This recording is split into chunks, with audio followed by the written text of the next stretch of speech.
Sagalee walirra ta'uu inni gochuu dandeessanii. Sagalee. Mukicha asii ol kaase.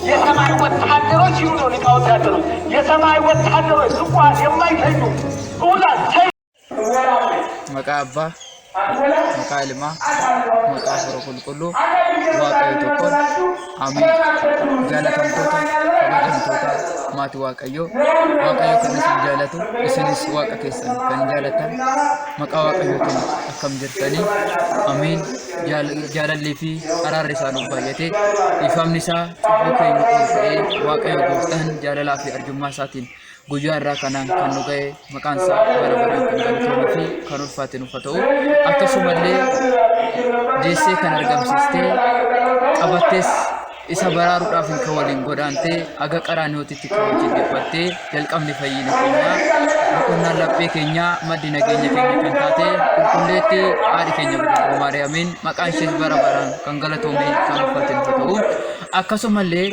ergamoonni waaqayyoo qulqulloonni isaas akka waaqayyo gooftaan kennaa aangoodhaaf kabaja isaaniif kennetti maqaan isaanis bara baraan kan galatoomuu fi kan kabajame nuuf haa ta'u tole ashama harka fuunee kabajamtoota jaallatamtoota eebbifamtoota akkasumallee guyyaarraa ga'uu kanaaf carroomtoota warri taatan baga guyyaarraa guyyaa qulqulleetti haadha keenya dubroo maariyaamiitiin isin ga'ee nu ga'ee jechaati.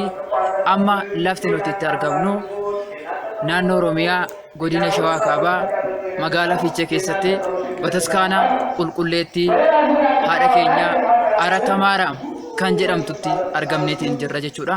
Qulqulleetti Arata Maaraam kan jedhamte kun maqaa ishee irra gaafa kaanu Arata Maaraam jechuun arfaffaa jechuudha. Arfaffaa kan jedhamte immoo addunyaa kanarraa baay'ina umurii qabduutiin yookaan immoo baay'ina turtii qabduutiin addunyaa kanarraa bataskaana umuriidhaan arfaffaarra sadarkaa arfaffaarratti waan argamtuuf Arata Maaraam jedhamti. Carroomtoota warri taatan biyya keessa yeroo kanaaf warri jirtan warreen sagalee keenya kana dhagahaati jirtan kootati ilaalaa isiniin jennaa. Iddoo kanatti maaltu argama yoo jettan mukawwan iccitii yookaan immoo uumama nama barsiisan jechuudha. Muka iccitii kan ta'e muka sadummaaf tokkummaa sillaasee yookaan immoo iccitii sillaasee agarsiisu in arganna jechuudha iddoo kanatti. Kanaaf carroomtoota warri taatan kootati bataskaana kana nuuf ilaalaati. Bataskaana kanatti gammadaati galaa isiniin jennaa. Barumsas kootati fudhadhaa isiniin jennaa. Keessattuu namni waan argirraa barata waan dhaga'e otoo hin ta'in waan argirraa waan baratu uumamni iccitii waan gurguddaa nama barsiisan baay'een uumamni garaagaraa waan keessatti argamaniif kootati ilaalaa isiniin jennaa. Gama biraatiin ammoo yuutuubii keenya kanaaf warri miseensa hin taane sabiskiraayib gochuudhaan miseensa ta'a. Akkasumallee uummata keessan yookaan immoo obboleewwan keessan maatii keessan firootan keessanii fi hiriyoota keessan biraan sagantaa keenya kana gahuudhaaf immoo sheer gochuudhaan hiriyoota keessan biraan firootan keessan biraan obboleewwan keessan biraan maatiiwwan keessan biraan akka geessan akkasumallee immoo laayik gochuudhaan immoo akka nu jajjabeessitan gara fuulduraatti akka nuti deemnuuf nu wajjin akka taatan akkasumas immoo koomentiif yaada qabdan qeeqas haa ta'u wantoota garaagaraa ciminaa fi hanqina keenya nutti himuudhaaf wanta nu hir'atu akka guuttannu nu gochuudhaaf immoo koomentii jalatti nu barreessuudhaan yaada keessan akka nu biraan geechan maqaa waaqayyootiin isin gaafannaa.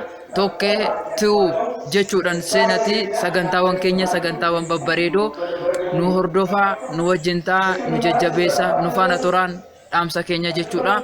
Waaqayyo abbaan jaalalaa waaqayyo abbaan dhiifamaa guyyaa kanaan kan nu ga'e akkasumas gara fuulduraattis immoo nagaa isaatiin jaalala isaatiin umurii jaalalaa umurii gaabbiif ta'u nuuf kennee sagantaa babbareedoowwan garaagaraa qopheeffannee jirru akka isin biraan geenyu isinillee nu wajjin taatanii tooni akka nu hordoftan akka nu jajjabeessitan gara fuulduraatti akka nuti deemnu akka nu taasistanii maqaa waaqayyootiin isin gaafannaa. Galannii fi ulfinni waaqa keenyaaf haa ta'u. Ameen.